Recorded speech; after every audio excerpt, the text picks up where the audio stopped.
क्या प्रियंका गांधी करा पाएंगी गहलोत और पायलट की दोस्ती? पायलट पर भरोसा, फिर मुख्यमंत्री पद क्यों नहीं दे रही कांग्रेस? गहलोत और पायलट के बीच कहां से शुरू हुआ मनमुटाव? राजस्थान में जिस बात का डर था वही हुआ। पिछले 4 सालों के दौरान अशोक गहलोत बनाम सचिन पायलट के बीच सत्ता विवाद को नहीं सुलझाने का असर अब चुनावी साल में खुलकर दिखने लगा है, जिसके बाद सचिन पायलट और अशोक गहलोत लगातार एक दूसरे पर हमलावर है।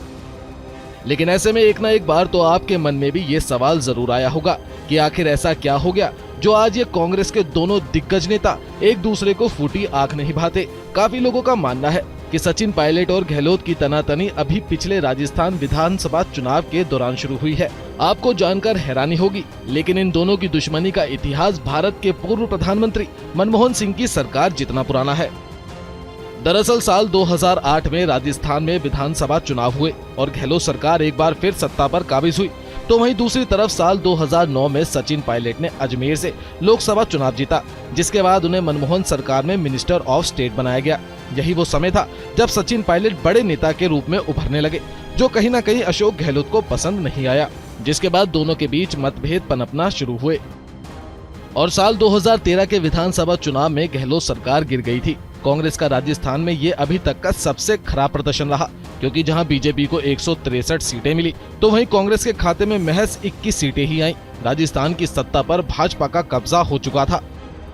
इस हार के बाद पार्टी आलाकमान ने साल 2014 के लोकसभा चुनाव से ठीक पहले सचिन पायलट को राजस्थान प्रदेश कांग्रेस कमेटी का अध्यक्ष बना दिया और गहलोत खेमे को यही बात अंदर ही अंदर चुभने लगी।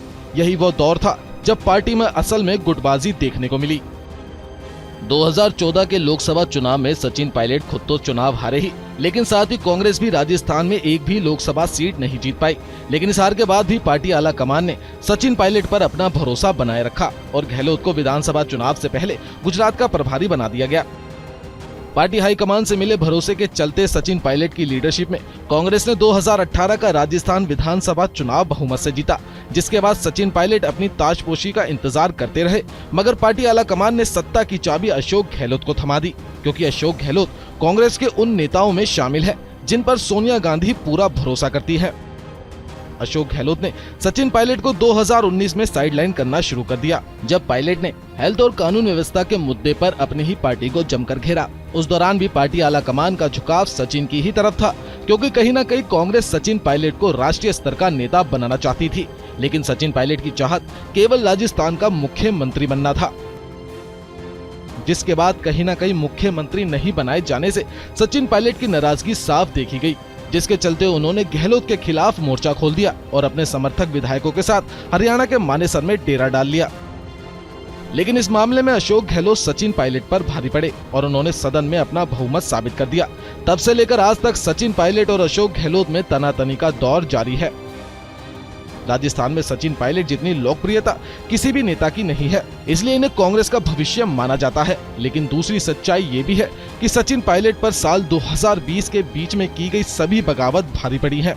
इस बगावत की वजह से पार्टी के कई विधायक पायलट को सीधा समर्थन नहीं कर पाते हैं।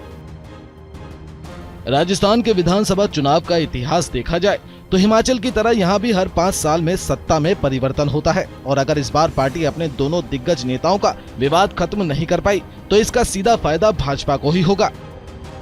ऐसे में केवल प्रियंका वाड्रा ही सचिन पायलट और अशोक गहलोत के बीच सुलह कराने के लिए आगे आ सकती है। मीडिया रिपोर्ट्स के मुताबिक सचिन पायलट प्रियंका वाड्रा के लगातार संपर्क में बने हुए हैं। इससे पहले भी प्रियंका वाड्रा और राहुल गांधी दोनों के बीच सुलह कराने की कोशिश कर चुके हैं, लेकिन इसके बाद भी इन दोनों के बीच का विवाद खत्म होने का नाम नहीं ले रहा। Bureau report, news India digital.